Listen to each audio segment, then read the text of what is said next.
who's just come across the line with a 1:36.585. That's 1.6 seconds for Gerloff off Razgatlioglu. But from lows all the way down past Jonathan Ray, who's now relegated outside of the top 10, but as you can see makes his way onto the circuit just to check that the machine is in working order with only 20 seconds remaining until the checkered flag falls. But from lows all the way down to Leon Haslam and Chaz Davies in 12th and 13th positions, just a second covering all of those riders. Yeah, it is close in that second group, and what's going to be really interesting to see is what kind of progress everyone can make between free practice 1 and free practice 2, because spotting Toprak a second and a half, you kind of hope that a lot of that's just the fact that Toprak was willing to push harder than them at this stage, but we also know that the Yamaha as a package tends to work really well everywhere we've gone through the course of this season. So Toprak's going to feel with his base setting that he's got a pretty good option right from the outset, and obviously the opening laps are going to give him more and more confidence as well. What second group is that then? Razgatlioglu is a group all on his own in free practice 1, 1:30.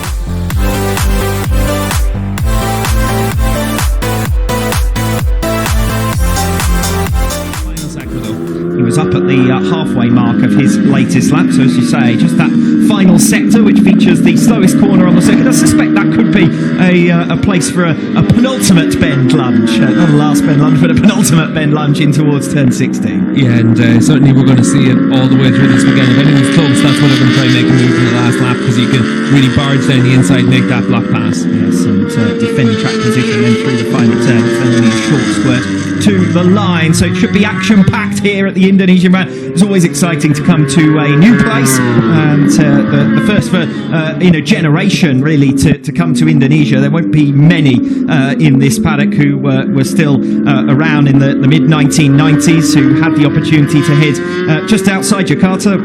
More straightforward, I suppose, without the extra domestic flights, but not too many that were part of that generation, and certainly not riders. So a completely new start with a new country, but also great to open a new circuit. It leaves us with a completely blank slate, as we've said. Yeah, there's definitely that blank slate for everyone, and there's riders will try and take what they can from different tracks that they've raced at and try and understand it, and certainly you'd want to make sure that you're able to just get yourself up to speed quickly, and what you'll do for that is just work with your engineers. You can see here with Alvaro Bautista and his crew chief Julio, just they'll look to see what changes they need to make to their base setting. First thing they're going to check whenever you get out on track like this is the gearing right for the top speed down in towards turn 1, and then you just try and build yourself up all the way through. Yeah, Scott Redding still building himself up. There's a rumble underneath our commentary position as one of the riders, I think Leon Haslam, just makes his way back in now to the pits with just under half an hour still remaining in this free practice 1. Razgatlioglu, your leader, the majority of the actual leaders coming back in now at the end of their first stint. Rinaldi, Ray, Bassani, and the man we can see, Scott Redding, all making their way back into the pits, as well as Isaac Vinales. So the top 6 now in the standings in free practice 1, all back in. Yeah, and we've got 1.4 seconds basically separating the top 5, so a little bit of ground to be made up for a lot of riders, but at this stage, nothing really to worry about. Good to see Tom Sykes back in action this weekend, obviously former world champion, and he's had it pretty tough since that crash in Catalonia, but good to see him back in action. Yes, Tom Sykes returning this weekend, had a severe concussion, a big incident for him back in mid-September, so it's been a fair rest. Nice to see the very tropical helmet design that's quite appropriate for these surroundings as well. Yeah, the winter testing helmet for Tom, and gets a last outing, and certainly for Sykes, he's going to be motivated to try and finish strong over the course of this weekend. Still a bit of talk about where he's going to be next year, potentially Motor America or BSB on a Ducati looks like the best options for him, and in all likelihood looks like it's probably going to be a return to Britain for him, but for Tom, this is him signing off for now on the World Championship. He says that he still has ambitions to come back as well in the future, so it'll be interesting to see where Tom does end up. That may well play a part in his decision as to where to go for next season, to try and open himself up a route to return with competitive machinery. I think competitive machinery is the key, because Sykes was, it sounded like, offered a ride with the Bonobo team for next season. something that he didn't appear too keen on, and I think the relationship has ended up being fairly fractious between himself and the BMW late on in 2021. It is good to see Tom Sykes back in the paddock this weekend, having missed 3 rounds in a row. One started to suspect that we might not see him in the remainder of World SBK for 2021. He is back on the grid this weekend. As far as BMW are concerned, though, they've wrapped up the signings of Eugene Laverty and Loris Baz between rounds to ride with that Bonovo outfit, and BMW continuing to insist that the 4 riders will have equal machinery and equal opportunities as far as next season is concerned. Yeah, and it's interesting for BMW to extend and expand their World SBK operation, and certainly Loris Baz showed whenever he came in for 2 rounds in Jerez and Portimao, he's still got that front running pace. So for BMW, they've got themselves lined up with good rider lineup: Van der Mark and Scott Redding on the factory bikes, and then Eugene Laverty and Baz on the satellite team, and that's going to give them a lot of good information, a lot of good data, and hopefully allows them to make that step forward, because what we've seen over the course of this year especially is the BMW can be a good bike in World SBK, but it just needs to make that bit of a step to be a lot more adaptable over the course of a full season. Yes, and a little bit more consistent. I think the 2 of those will come in together. A little bit of a shame actually for Loris Baz to be changing machinery yet again. Yeah, but for Baz, at least his 1 year in America is paid off by getting back onto a World SBK grid, and that's what you've got to do. He actually did a good job in America. I think there was an expectation that he'd go over there and win the championship, but realistically that wasn't going to be an option, because we've seen all the way through the last few years that the Yamaha is a really strong package over there. The Attack Performance team always do a really good job turning out their bikes for Cameron Bobia, Garrett Gerloff in the past, Jake Gagne this year, and certainly what we've seen all the way through is that it's a challenge to get those results in America. Baz was able to get a lot of podiums, and he finished the season quite strong, but it opened the door to get back to here. Yes, team, bike, all factors, and of course new circuits as well for Loris Baz out in the US, but he will be back in the World Championship for 2022, and plenty of reasons to look forward to next season, just as we've enjoyed this, and we expect a similar front-running battle to what we've had in 2021. Let's hope. Yeah, you certainly hope for it, and with Toprak and Jonathan Ray, you'd expect both of them to be very strong all the way through next season. Ducati's going to be interesting. You put Alvaro Bautista back on that bike, you expect to see him very strong.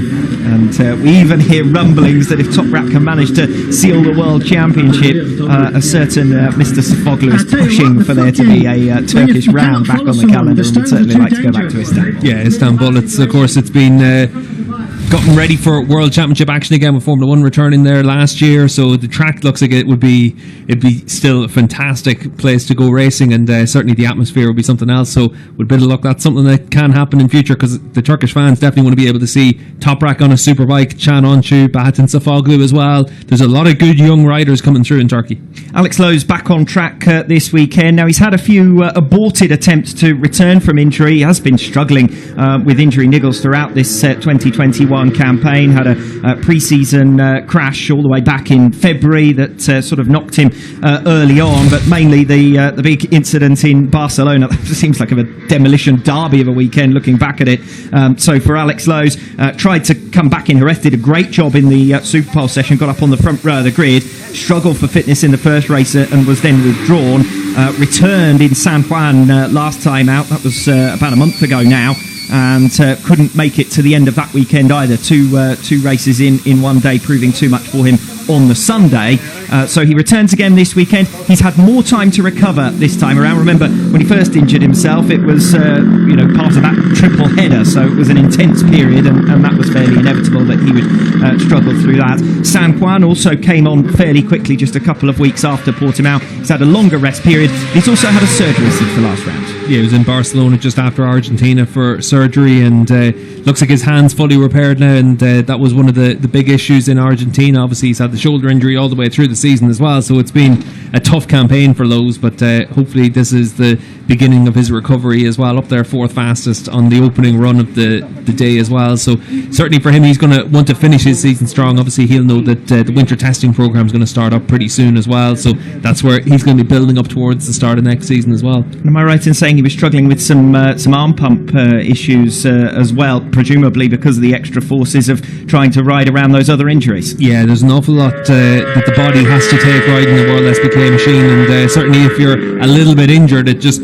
pushes those injuries into other areas as well. And this man Leon Haslam was in Barcelona as well for surgery at the same time. So I think Lowe's and Haslam were nearly sharing an operating theatre at one stage. Yes, I understand they checked it on the same day as well. So we got the typical hospital photographs that superbike riders are so enamoured of from Leon Haslam, as he just goes straight on, pushing midway around just into the final sector there for Leon Haslam. So Haslam and Lowe's, two Brits who've both undergone surgery, and both in Barcelona, the favoured place for motorcycle riders to get their work done. Yeah, Haslam was working on a bicep injury. That's what was holding him back for the last few rounds. So hopefully he's able to show a little bit more than this weekend as well, because we've seen it through the course of his 2 years with Honda. He's been a pretty close match for Alvaro Bautista in a lot of ways, but Bautista in the course of the longer races in particular able to use that X tyre, the super soft tyre, and able to eke out a bit more performance from it. But Haslam certainly wants to finish off the season with something to smile about. It was interesting to talk to him about the Honda project yesterday, because it's obviously been a tough time, and he was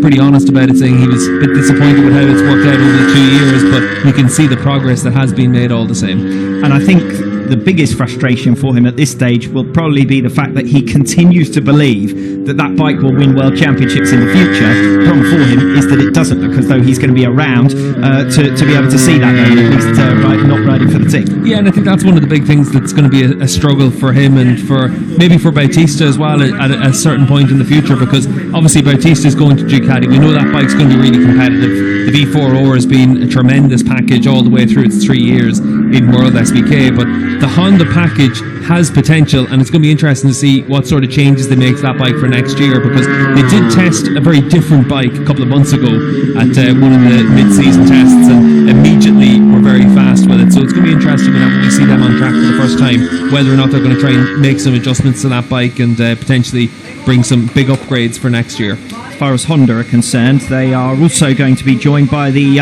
MIE Racing outfit, and it's going to be a two-rider outfit for them in 2022. Tati Mercado continues on. I'm glad to see that Mercado's been rewarded for his patience with the team after they sat out 3 rounds in the early stages of this season, and he'll be joined by Hafiz Shireen, so a new name as far as the World SBK paddock is concerned, but of course a familiar face as far as the MotoGP World Championship paddock is concerned.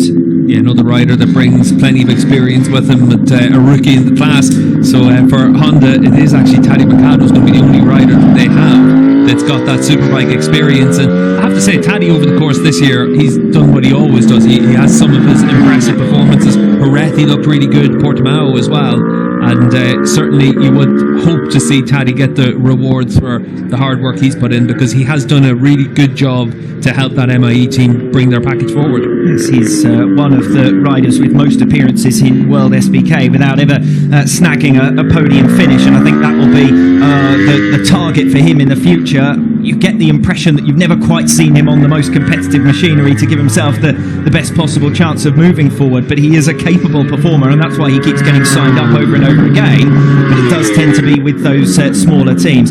Second stint here for Toprak Razgatlioglu. 2 fast laps immediately at the start of that second stint, and both of them fastest laps of this session. He's got his fastest time now down to a 1 minute 36.389. So Toprak certainly showing the way. Jonathan Ray is the best part of a second behind him at the moment. He hasn't gone out, of course, yet for his second stint. But little doubt about it, this is going to be a fascinating season finale. Everyone weighing in with their thoughts ahead of this final round. Yeah, even former world champion Troy Bayliss giving his thoughts on it, and he's dead right when he says it's not over till it's over, and you're going to expect to see everything that Jonathan Ray has thrown at Toprak over the course of this weekend. I was speaking to Johnny on the flight over, and he said that this is a very strange situation for him to come into the championship decider without any expectation. He obviously wants to be able to get everything he can from this weekend, but he hasn't given thought to really what it could mean to win the championship. He's just focusing on getting as many points as possible. He hasn't thought about